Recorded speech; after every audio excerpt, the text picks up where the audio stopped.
अस्सलाम वालेकुम व्यूअर्स, मैं आज मौजूद हूँ मलीर में ख्वाजा सलमान बलोच साहब के साथ, जो मलीर के वाइल्ड लाइफ फ़ोटोग्राफ़र हैं।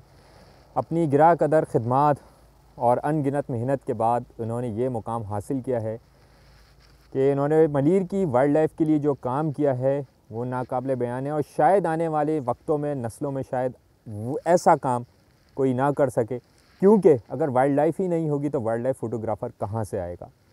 कैमरे बनते रहेंगे, कैमरे जदीद से जदीद तरीन आते रहेंगे, मगर वाइल्ड लाइफ फ़ोटोग्राफ़र का जो जन्म है वो शायद ना हो सके। हमसे पहले भी लोग अपने पोटेंशियल के तहत काम करते रहे होंगे। अगर मैं इसकी माजी के अंदर मिसालें पेश करूं तो कोई पेंटिंग बनाता था, कोई इन परिंदों के बारे में स्केचेस बनाता था, कोई इन परिंदों के बारे में किताबें लिखता था। ज़माना तब्दील होता गया, ज़माने में बदलाव आते गए। इन सब चीज़ों से निकल के कैमरा थामा गया और कैमरा थाम कर फिर जो है लोगों ने वाइल्ड लाइफ फ़ोटोग्राफ़ी का आगाज़ किया। इसी सिलसिले में मैं आज मौजूद हूँ सलमान बलोच साहब के साथ। सलमान बलोच साहब से मैं पहला सवाल लूँगा। सलमान भाई, आप मुझे ये बताएं कि आप मलीर की क्या उन अव्वलीन रहायशियों में से हैं जिनके आबाओ अजदाद ने इस मलीर की बुनियाद रखी?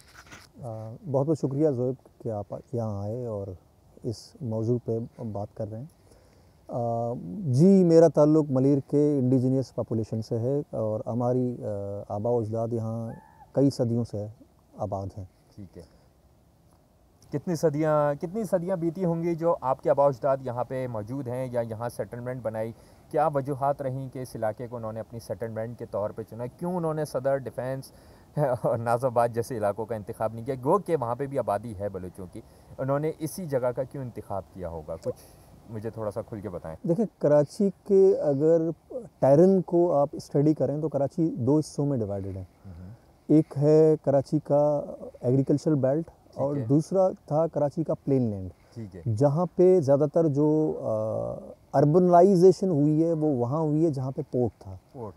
तो मलीर वाली साइड पे पोर्ट नहीं था। ठीक है। फिशरमैन के गांव थे या तो एग्रीकल्चर था। तो हमारे आबाओ अजदाद ज़्यादातर एक्सपर्ट थे एग्रीकल्चर में। अच्छा। तो इसलिए एग्रीकल्चर लैंड आबाद करने में उनका ज़्यादा फोकस रहा है। ठीक है।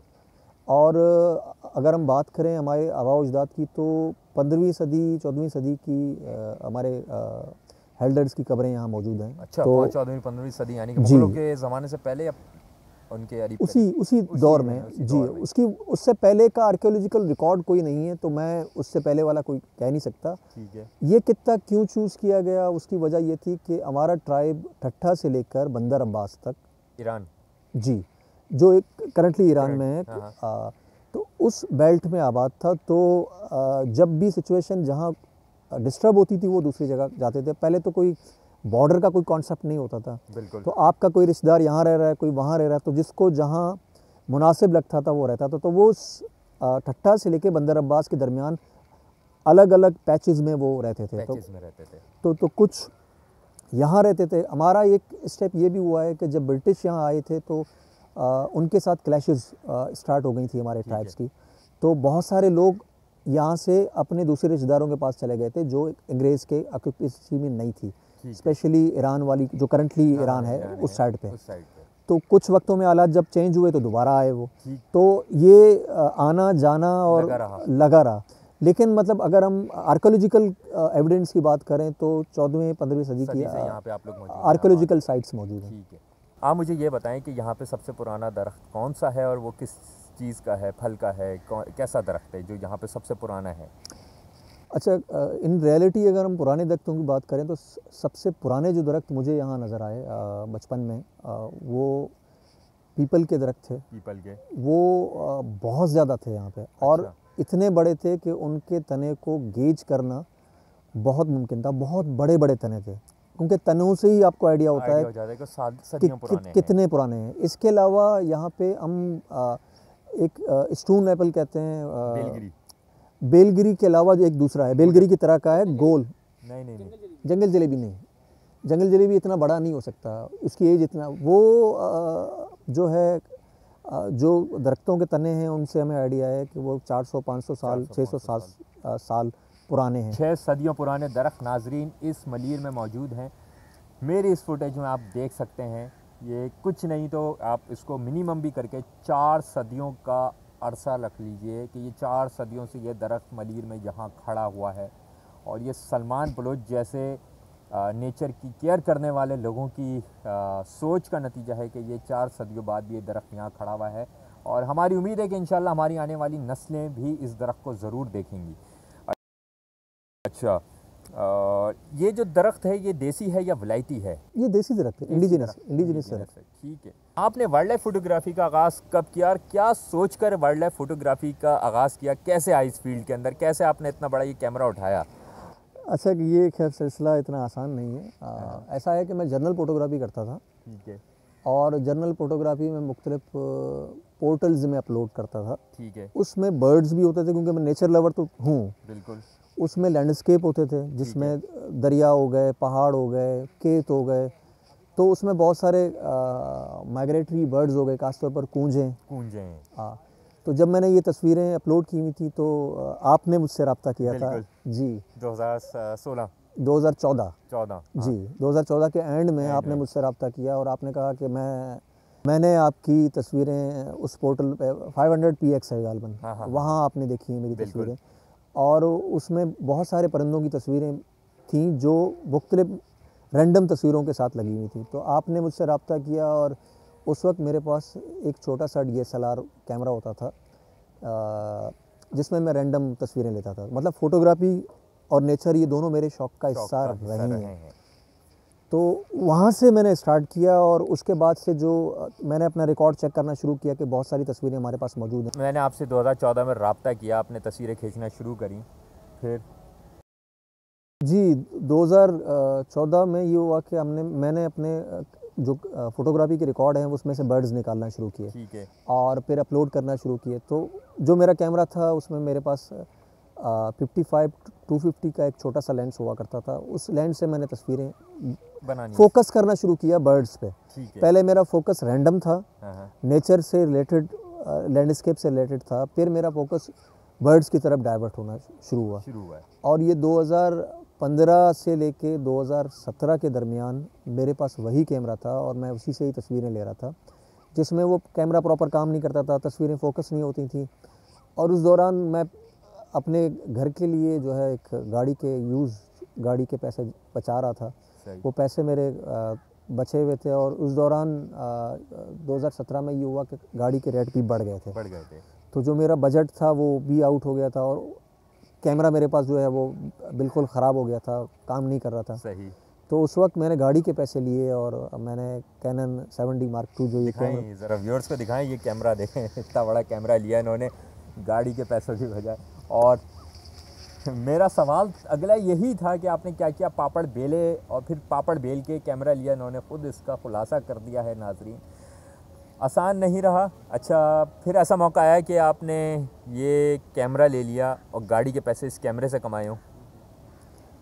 जी, मैं आज तक अगर मैं बात करूं 2014 की बात करूं, 2014 से लेकर 2023 9 सालों के दरमियान मैंने जितना फ़ोटोग्राफी किया है, जहाँ जहाँ मैं गया हूँ वो टोटल जेब से मैंने खर्चा किया है।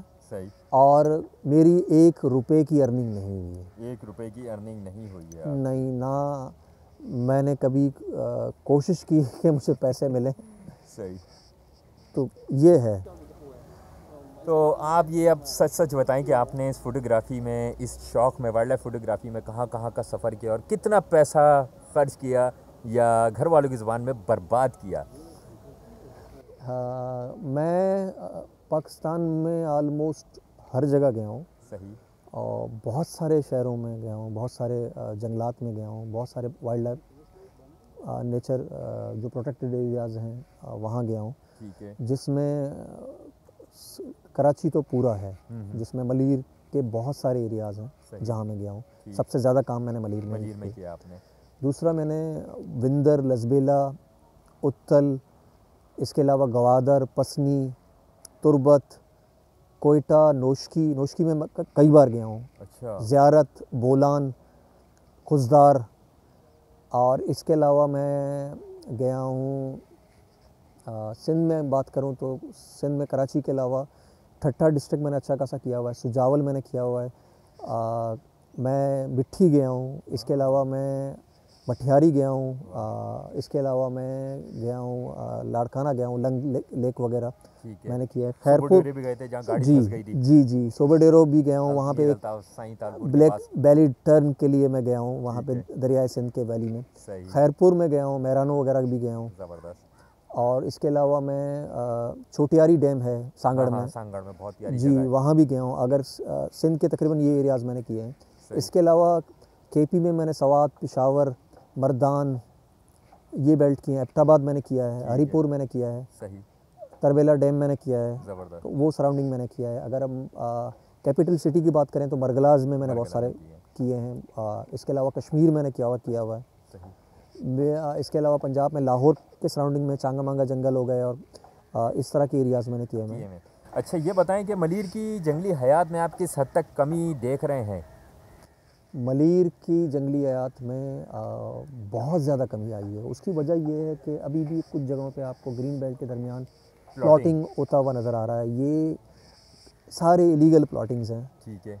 कहीं किसी की मंजूरी नहीं होती। सरकार का जो कंट्रोल है एज ए रियासत, वो बिल्कुल नाकाम है। सही। अगर आप लाइसेंस नहीं दे रहे तो वो कैसे बेच रहे हैं? बहुत सारे ऐसे जगह हैं जहाँ पे लोग ज़मीनों को क्लीन कर देते हैं, ग्रीन बेल्ट को तबाह करके लोगों को बेचते हैं, और बाद में पता चलता है कि वो कोई सरकारी ज़मीन थी या कोई स्टेट लाइफ की ज़मीन थी, और फिर वो लोगों के पैसे भी डूब जाते हैं। तो वाइल्ड लाइफ डिस्पर्स होती है, जैसे कोबरा निकले थे जी आपके घर में आए थे। कोबरा सारे डिस्टर्ब हो जाते हैं। इस तरह के वाइल्ड लाइफ को तो इतना मुश्किल हालात में रखा हुआ है कि हम अगर पाउचिंग रिपोर्ट भी करते हैं तो वाइल्ड लाइफ डिपार्टमेंट वाले एक्शन नहीं ले पाते। एग्जैक्टली नाज़रीन, बिल्कुल ऐसा ही है। मैंने ओरिएंटल वाइट आई के बारे में बड़े तहम्मुल के साथ वाइल्ड लाइफ डिपार्टमेंट में रिपोर्ट किया कि ओरिएंटल वाइट आई जैसा नादिर और नायाब और नाजुक परिंदा सदर की एम्प्रेस मार्केट में रुल्ला है।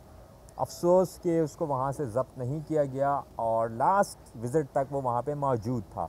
आपने कितना ख़र्च किया होगा और कितना, यानी कि कितना पैसा लगाया? कुछ तो लगा होगा, कुछ कमाया वाया भी इससे नहीं कमाया वाइल्ड लाइफ फ़ोटोग्राफ़ी से? सबसे पहले तो ये है कि अगर हम एक्सपेंस की बात करें तो मेरे मंथली पर्सनल जो एक्सपेंस हैं ऑफिस जाने के अलावा, तो ये समझें कि मेरे महीने के 10 से 15 हज़ार रुपये सिर्फ फ्यूल में लगते हैं अगर मैं विद इन कराची काम करता हूँ। अगर मैं कराची से बाहर जा रहा हूँ तो आप लगा लें कि यहाँ से अगर मैं क्वेटा जा रहा हूँ तो क्वेटा का फ्यूल कितना होगा। और अगर मैं दोस्तों के साथ जा रहा हूँ, अमूमन मैं कोशिश ये करता हूँ कि दोस्त वगैरह के साथ जाऊँ ताकि फ्यूल भी शेयर हो और कॉस्ट कम हो। लेकिन फिर भी ये लाखों रुपए होंगे जो मैंने इस 9 साल में इस फील्ड में लगाए हैं, और रिकवरी अभी तक 1 रुपये की नहीं। आपने बहरिया टाउन और मलीर एक्सप्रेस वे के बारे में जो एक मजबूत आवाज़ उठाई, काफ़ी ऐवानों में वो आवाज़ पहुंची और उनके अर्श को हिलाया, अरताश पैदा किया। आप ये बताएं, कुछ धमकियां तो मिली होंगी, कुछ भरम तो उन्होंने दिखाए होंगे कि तुम हमारे ख़िलाफ़ आवाज़ उठा रहे हो, हमारे अरबों रुपए के मंसूबों को तुम पानी करना चाहते हो। कभी हुआ ऐसा? अच्छा, ये बहुत इंटरेस्टिंग पॉइंट है कि हमें वो कभी डायरेक्ट धमकाने नहीं आए। और लोगों को भी मैं यही बताता हूँ कि आप अगर स्ट्रगल के लिए निकलते हो तो स्ट्रगल में आपको ये डर तो रहता है कि बहुत कुछ आपके साथ हो जाएगा। हाँ, फाइनेंशियल लॉस आपका हो सकता है, बहुत सारे आपके सिलसिले, आपके बहुत सारे करीब के लोग आपसे नाराज़ हो जाएं, ये हो सकता है। क्योंकि वो अगर हम बहरिया की बात करें, मलीर एक्सप्रेस वे की बात करें, तो दोनों सिलसिलों में हमारे सारे जो इलेक्टेबल हैं वो सारे उनके साथ हैं, जो वाइट कॉलर हैं वो उनके साथ हैं।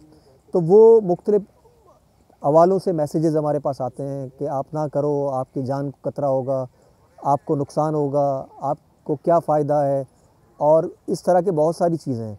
लेकिन कभी उन्होंने डायरेक्ट हमें थ्रेट नहीं किया। ठीक है। और मैं भी लोगों से यही कहता हूँ कि आप स्ट्रगल के लिए आओ, वो लोग बहुत कमज़ोर हैं, आप ज़्यादा ताकतवर हैं। अगर आवाम रिएक्ट करता है तो वो ताकतवर होता है, अगर आवाम रिएक्ट नहीं करता तो कमज़ोर होता है। तो रिएक्शन में ही आपका ताकत है, और ये सब डरपोक हैं, वो आपका कुछ नहीं बिगाड़ सकते। ठीक है। क्या आप समझते हैं कि हमारे बच्चे, मेरे भी बच्चे, आपके भी बच्चे, मुस्तकबिल में वो ईगल, वो वाबलर, वो बतखें, वो फेलर ऑफ, ये सब कुछ यहाँ इस माहौल में, इस मुकाम पे आके देख पाएंगे या नहीं देख पाएंगे? अगर मैं हॉनेस्ट रहूं तो जिस फ्लो से हम डिस्ट्रक्शन कर रहे हैं तो इसके चांसेस बहुत ही कम है कि आने वाले नस्लों को चील और कौवों के अलावा कुछ नज़र आए। लेकिन अगर यंग जनरेशन अभी से स्ट्रगल करती है और कुछ हद तक बचा पाती है हैबिटेट्स को, तो यकीनन वो देख पाएंगे। अगर हैबिटेट नहीं बचा तो नहीं होंगे, क्योंकि हैबिटेट के बगैर तो वो सर्वाइव ही नहीं करेगा। और ये इकोलॉजिकल साइकिल है, ना सिर्फ परिंदे सर्वाइव नहीं करेंगे, यहाँ पे लोगों के लिए रहना मुश्किल होगा। बीमारियाँ बहुत ज़्यादा फैलेंगी, हर कुछ वक्त बाद किसी वायरस का हमला होगा, वायरल फीवर होंगे, बहुत सारी बीमारियाँ आएंगी, क्योंकि परिंदे ही कंट्रोल करते हैं, वाइल्ड लाइफ ही इको बैलेंस करती है, और अगर वाइल्ड लाइफ नहीं होगी तो इको बैलेंस नहीं होगा। ठीक है। अच्छा, ये बताएं कि मौजूदा चोरी डकैती स्ट्रीट क्राइम की जो वारदातों की लहर है, उसने आपके इस शौक़ को कितना मुतासिर किया है? 90%। 90%। 10% मैं दिल में ये सोच के निकलता हूँ कि चला जाएगा तो क्या हुआ। ज़िंदा रहने के लिए मैं ये काम कर रहा हूँ, क्योंकि अगर मैं ये काम नहीं करूँगा तो घुटन हो जाएगी।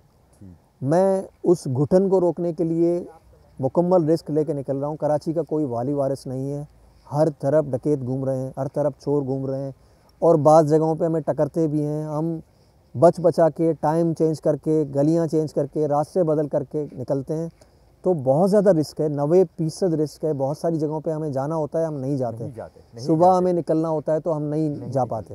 बिल्कुल। और आखिर में क्या पैगाम देना चाहेंगे आप व्यूअर्स को अराउंड ऑफ ज़ुहैब के वाइल्ड लाइफ के मुस्तकबिल के हवाले से, वाइल्ड लाइफ के हवाले से? मेरी एक ही रिक्वेस्ट है कि हम बहुत कम लोग हैं जो नेचर पे काम करते हैं। ऐसे लोगों को सपोर्ट करने की ज़रूरत है। उनके चैनल्स को, उनको व्यू करें, उनकी वीडियोस को अप्रिशिएट करें। अगर आप फाइनेंशियल सपोर्ट नहीं कर सकते तो कम से कम आप अप्रिशिएट करके, कमेंट्स करके, उसको शेयर करके, इस बात को जितना आप फैलाएंगे, बच्चों के और आने वाली नस्लों को बेहतरीन चीज़ नज़र आएगी, और चीज़ें उनको समझ में आएंगी कि नेचर के बगैर ज़िंदगी मुमकिन नहीं है। ठीक है। तो व्यूअर्स, इसी के साथ इख्तिताम होता है आज के इस कुछ कहा कुछ सुना के इस सीरीज़ का। आज हम मौजूद थे Khawaja Salman Baloch wildlife photographer के साथ। इंशाअल्लाह फिर कुछ कहा कुछ सुना की सीरीज़ में मिलेंगे और आप लोगों को मुतारिफ़ कराएंगे कराची के उन लोगों से जो जंगली हयात के मुतालिक काम कर रहे हैं और अपने लिमिटेड टाइम में से इस फील्ड को टाइम देते हैं, अपने रिसोर्सेज में से यहाँ पैसा लगाते हैं, अपनी एनर्जी लगाते हैं। अपना ख्याल रखिएगा, दुआओं में याद रखिएगा। अस्सलाम वालेकुम, अल्लाह हाफ़िज़।